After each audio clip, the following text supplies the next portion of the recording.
Hello and welcome to the Facts Don't Care About Your Feelings podcast. I'm your host, Nathaniel Horton. Today we are debating the nationwide gun rights debate, talking about the Second Amendment and how it is used and what can be done to protect regular old people. While at the same time, Joining me today, pro-Second Amendment supporter Stephen Murray, person in the middle, Kimball Morris, and anti-2A person Ethan Horton. Yeah, that means he's against the Second Amendment. He wants to take away our guns. In other words, hey guys, how you doing today? I'm doing fine. I'm tired.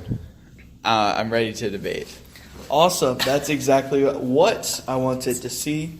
Before we begin the debate, what is your position on the Second Amendment? The Second Amendment, the right to bear arms. Mr. Murray? I believe that the Second Amendment is for self-preservation and protection of a tyrannical government. Some people say it is for hunting, and while I am a pro-hunting, I believe that guns have far more uses for self-protection and everyday, and I believe more guns are marketed for self-protection than hunting. Mr. Morris, what are your thoughts on the Second Amendment? I agree with guns. People should have them.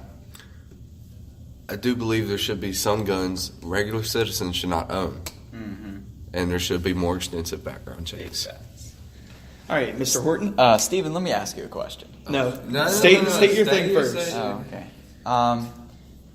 I think that I agree with Kimball that there are guns that regular citizens do not need to have because they cause the deaths of several people at a time. Amen. Okay. Stephen, All right, can I ask Stephen a question now? No, I'm going to start off the debate with a question. So, to start off this debate, Kimball and Ethan both said that they would like to limit the guns that you can purchase. What kind of guns would you like to limit the purchase of? Guns that can kill a lot of people in a short amount of time. Technically, that's all guns. That's all guns. That is all guns. So why? So, okay. Like, if you have a semi-automatic gun or a fully automatic gun, which is already banned, then they're like, not banned. You can still get them. You just have to go through extensive. But like, you don't need them. It's Okay, not but essential. to get back to Ethan's point. Okay. So, like, if you can walk inside of a crowded place and kill a mass number of people in a quick, very, very quick amount of time, you don't need the gun. Why do you have the gun in the first place? Crazy people shouldn't have guns. It doesn't take that many shots to kill a deer. It doesn't take that many shots to kill, like, a moose if you live in Canada. We're talking about the U.S., not Canada. All right, Mr. Murray, I'm going to let you get a chance to rebuttal that.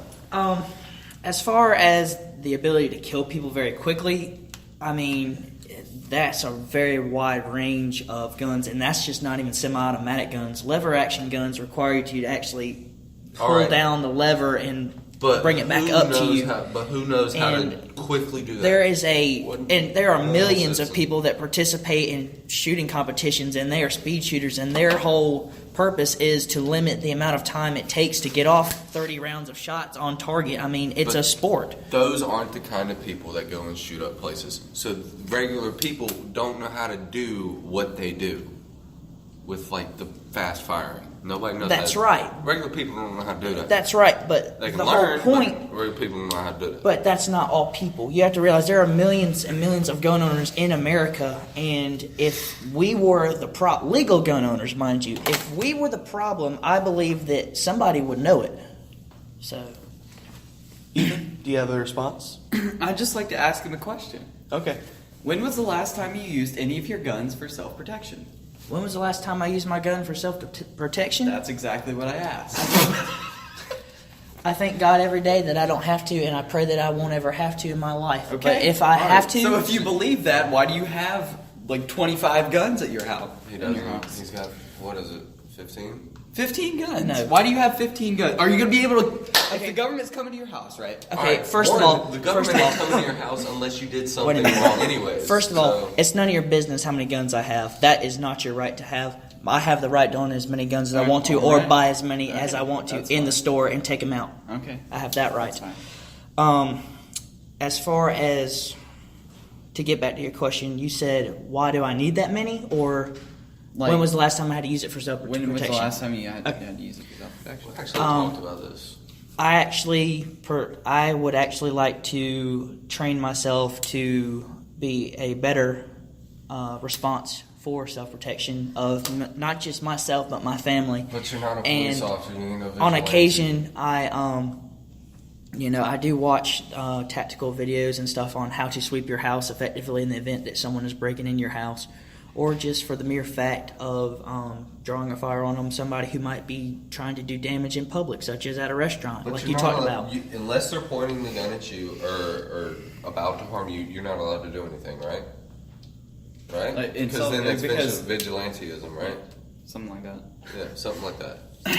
There is some states do have the right to hold your ground law. If someone's coming at you, then you can attack them without consequence. But other states do not have that. And I think that law recently was used with one second. the Uber driver who was an off-duty police officer who, when was being charged at by a road rage driver, he shot someone in self-defense, and he was backed by the stand your own ground law.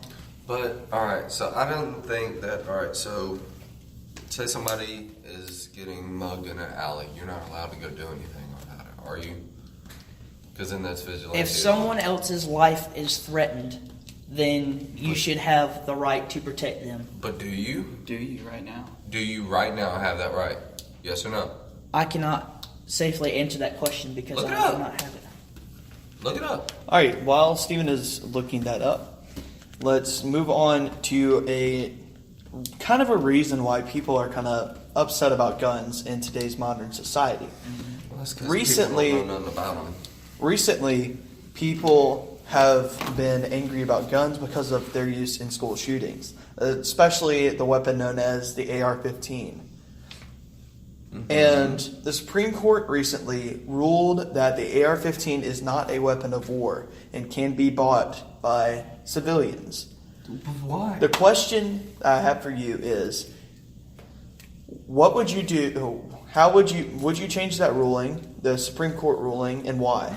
What was the Supreme Court ruling again? That the AR-15 is not a weapon of war. They said it's not a weapon of war? Yeah. That's Well, BS. I completely agree. It's not a weapon of war. The AR-15 itself has never been used and is not a service weapon of our troops If at you're- any branch. Any gun in can any be branch. a weapon of war. If you're going to, if the government is going to try and take over you, Right. they're being tyrannical. Yes. Which You're is going to not gonna use the happen. AR-15 in war against your government. Well, that's Exactly. not Therefore, it is a necessarily weapon of that's war. not necessarily true. I believe that. So the- are you not going to use your weapons if the government is tyrannical? I'm not. 'Cause that's the I'm whole not- reason that I'm you're not saying going to you say have I'm not going to guns. use my weapons. I'm just saying I may not use my AR-15. I'd like to have No, you ain't gonna use other your guns that are more capable and have greater firepower, or a higher No. caliber, such as the No. AK-47, which shoots a higher caliber than the AR-15. Shoot 7.62s. You don't need that. Why do you need that? Because the 7.62 is also the same as a 308, which is one of the most common deer hunting rounds, Kimball. But it has more gunpowder behind it, don't it?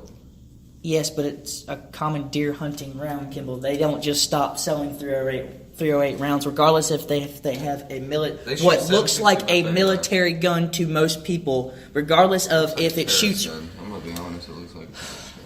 Just because what it looks like to you doesn't mean you get to judge it because you're uninformed on what calibers are. That's Oh, why. Can it rapidly kill people? That's why Yes. I believe You know how that I know that? Because terrorists use it to do that. it doesn't matter. It's a gun. People use them for many things. Killing should not be what one of them is. So- 308 is a hunting round. So, And with if- the Second Amendment still in place, with people keeping the right to bear arms, Question. Mr. Horton, What is your? what would you do to prevent what's school your shootings? AR-15 chambered in? If you Exactly. if you eliminate or restrict the ability for someone to get guns in the first place, especially guns of higher caliber and higher capacity that can kill people in a shorter amount of time.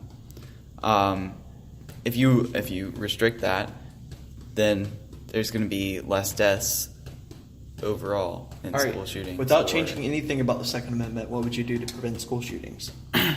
yeah, Anything in the Second Amendment, You which can- if- prevents you from taking away any kind of arm. I'd put more people on campus to. You can't. I'd put More school resource officers, first of all, because that creates money. That creates tax issues. But if you're going to, pay for them. if the price that we have to pay is a couple more dollars in taxes to keep thousands of students safe, that's better than then risking the life. That's better than risking every single student in this school's life.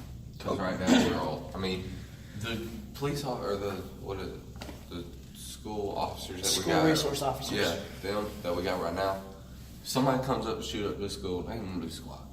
They ain't. So, We're screwed.